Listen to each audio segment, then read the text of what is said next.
फिर सुर्खियों में आए कुंडा नरेश राजा भैया और उनकी पत्नी भानवी सिंह। राजा भैया ने सास का किया समर्थन तो हो गया बड़ा परिवर्तन। राजा भैया की सास ने सीएम योगी आदित्यनाथ से किया था वो वादा। सीएम योगी कभी नहीं भूलते अपना वादा और फिर से निभा कर दिखाया। जहां राजा भैया और भानवी सिंह की हुई थी शादी, अब वहां से होगा श्री राम का गुणगान। यही तो वो वजह है जो योगी आदित्यनाथ को सबसे अलग बनाती है। एक बार फिर योगी ने अपना एक वादा पूरा कर दिखाया है। उत्तर प्रदेश के बाहुबली नेताओं में शुमार रघुराज प्रताप सिंह उर्फ राजा भैया इन दिनों सुर्खियों में बने हुए हैं। राजा भैया और भानवी सिंह की फिर से चर्चा होने लगी है, लेकिन इस बार विवादों की वजह से नहीं बल्कि एक नए खुशनुमा माहौल देने में एक जरिया बनकर।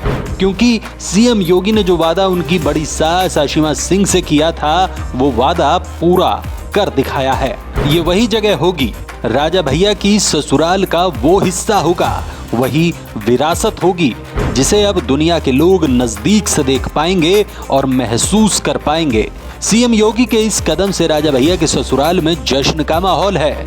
राजा भैया के ससुराल बस्ती में राजभवन को विरासत के तौर पर स्थापित करने की शासन प्रशासन ने तैयारी शुरू कर दी है। एसडीएम की अगुवाई में राजस्व कर्मी और नगरपालिका की टीम ने राजभवन परिसर का दौरा कर एक रिपोर्ट तैयार की है। दरअसल राजमाता आशिमा सिंह राजभवन को हेरिटेज के रूप में विकसित करने का एक प्रस्ताव सीएम योगी के सामने रखा था। इस पर सीएम योगी ने डीएम बस्ती से मौके की पैमाइश कराने, वहां पर किए गए अतिक्रमण को हटाने सहित अन्य कई बिंदुओं पर कार्य करते हुए प्रस्ताव मांगा था, जिस पर रिपोर्ट अब बनकर तैयार हो चुकी है। राजा भैया की बड़ी सास आशिमा सिंह की आंखों में खुशी है, जज्बात के शब्द निकल रहे हैं और राजमाता का कहना है ये राजमहल लगभग 200 से 250 साल पुराना है। मुख्यमंत्री जी तब भी यहाँ आए थे जब वो सिर्फ गोरखपुर के सांसद थे, तभी उनके दिमाग में ये स्थल था। मेरे पास भी उनके साथ काम करने का बहुत पुराना अनुभव है, क्योंकि जब वह गोरखपुर के एमपी थे उस समय पूर्वोत्तर रेलवे में डीआरएम के पद पर मैं काम कर रही थी। यह बस्ती रेलवे स्टेशन का कार्य उनकी देखरेख में हुआ था। मेरी कार्यप्रणाली से वो काफी हद तक संतुष्ट थे। योगी जी का यही कहना है कि 14 फरवरी 2024 तक हम राम मंदिर का उद्घाटन कर देंगे। अगर तब तक यह स्थल भी तैयार हो जाए तो बहुत अच्छा है। हम जो अपने खास पर्यटक लाएंगे, विदेशी पर्यटकों को यहाँ रुकाना चाहेंगे और समय बहुत कम है, इसलिए हमें अधिक से अधिक काम करना है।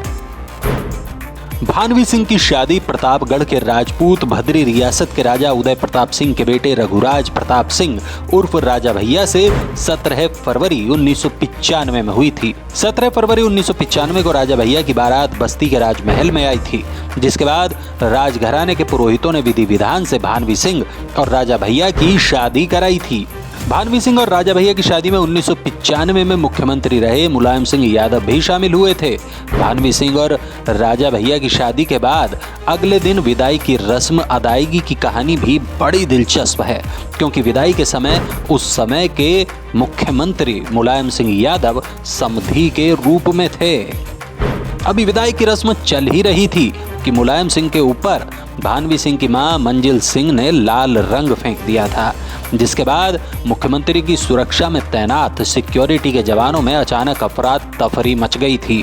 तो वो समझ नहीं पाए कि आखिर मुख्यमंत्री के साथ ये क्या हुआ, लेकिन बाद में लोगों ने रस्म के बारे में बताया कि लाल रंग में शराब, और मुलायम सिंह ने रस्म को सहर्ष स्वीकार किया और वाकये को हंसकर टाल दिया।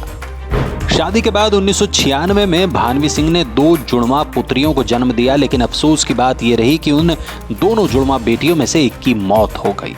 इसके बाद साल 1997 में फिर भानवी सिंह ने एक बेटी को जन्म दिया। हालांकि एक बेटे की चाहत में पति पत्नी को कुछ साल इंतजार और करना पड़ा। साल 2023 में भानवी सिंह ने 2 जुड़वा बेटों को जन्म दिया। राजा भैया और भानवी सिंह के 2 बेटे शिवराज और ब्रजराज हैं, जबकि बेटियों के नाम राघवी और ब्रजेश्वरी हैं। आप योगी आदित्यनाथ के इस फैसले पर क्या राय रखते हैं, कमेंट में बता सकते हैं।